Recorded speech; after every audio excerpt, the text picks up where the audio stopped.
عورت سجدہ کرے تو سجدے میں عورت کے دونوں پاؤں اس طرح دائیں طرف بچھے ہونے چاہیے، اور اگر مرد سجدہ کرے تو اس طرح سجدے میں مرد کے پاؤں کھڑے ہونے چاہیے اور پیروں کی 10 انگلیوں کا رخ قبلہ کی طرف ہونا چاہیے۔ آج اس ویڈیو میں آپ کو بتاؤں گا کہ عورت اور مرد کے نماز پڑھنے کے طریقے میں کیا فرق ہے۔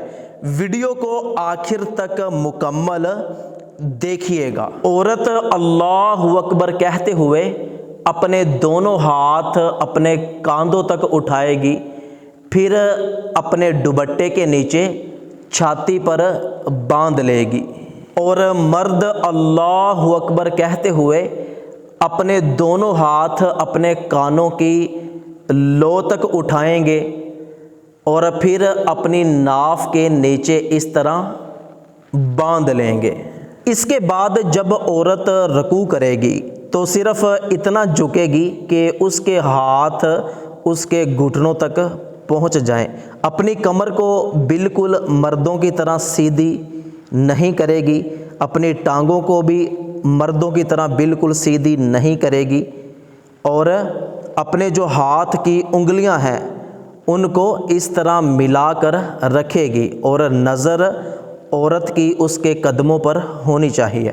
اسی طرح جب مرد رکوع کرے گا تو رکوع میں مرد کی کمر اور سر اس طرح بالکل سیدھے ہونے چاہیے، اتنے سیدھے کہ اگر کمر پر پانی کا پیالہ بھی رکھنا چاہیں تو وہ ٹھہر جائے۔ اور رکوع کرتے وقت مرد اپنے گھٹنوں پر ہاتھ اس طرح رکھے کہ اس کی انگلیاں ملی ہوئی نہ ہو، بلکہ اس طرح انگلیوں میں فاصلہ ہونا چاہیے، اور مرد کی ٹانگیں بالکل سیدھی ہونی چاہیے۔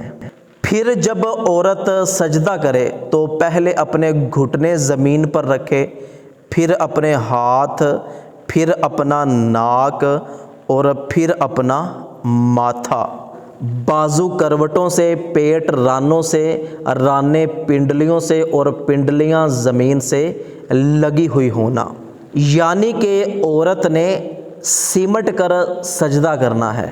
اور عورت سجدہ کرتے وقت اپنے دونوں پاؤں اپنی دائیں طرف بچھا لے گی، اور اسی طرح جب مرد سجدہ کرے گا تو پہلے زمین پر گھٹنے رکھے گا، پھر ہاتھ، اور پھر دونوں ہاتھوں کے درمیان اپنا ناک، پھر پیشانی۔ اور مرد سجدے میں بازوؤں کو کروٹوں سے، پیٹ کو رانوں سے اور رانوں کو پنڈلیوں سے جدا رکھے گا۔ سجدے سے کھڑا ہوتے وقت پہلے ناک، پھر پیشانی، پھر دونوں ہاتھ اور پھر اپنے دونوں گھٹنے اٹھائیں۔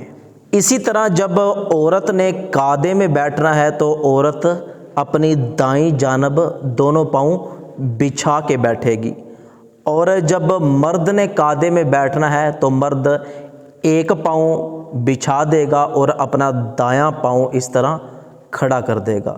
تو اسی طرح آپ نے نماز مکمل کر لینی ہے۔